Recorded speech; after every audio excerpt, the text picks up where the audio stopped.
Hello everyone, it's just a dad. Today I'm going to show you how to change the filter in this LEVOIT air purifier. This is model number Core 400S. So is your light red for the air filter? That means it's time to change. It usually comes on about every 12 months. I'm going to show you can clean the pre-filter, but every 12 months you are going to have to replace it.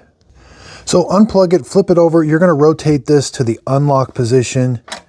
Here is your filter. Now, here is the pre-filter. About once a month, you got to vacuum that off, or you can wipe it off, but it's better if you just take a vacuum, wipe that off. That pre-filter prevents stuff from getting down into the main filter. Now, the main filter, this whole assembly, you do have to change that about once a year. There's kind of like some activated carbon in it. When you get the new one, take the plastic off. It can go either way, and you're simply going to put it in here like this. Put this on, rotate this from the unlock to the close till it clicks.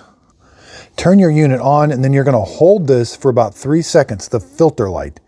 You're going to hold that, and that's going to reset the filter timer. That light should go out.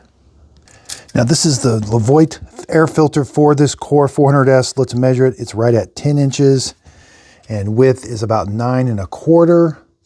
The inner opening is about 6 3/8. And it does have the word LEVOIT on it. And again, there's a seal on both sides. So I hope this review on the LEVOIT air filter and how to change it was helpful on the LEVOIT Core 400S Smart Air Purifier. Thanks for watching.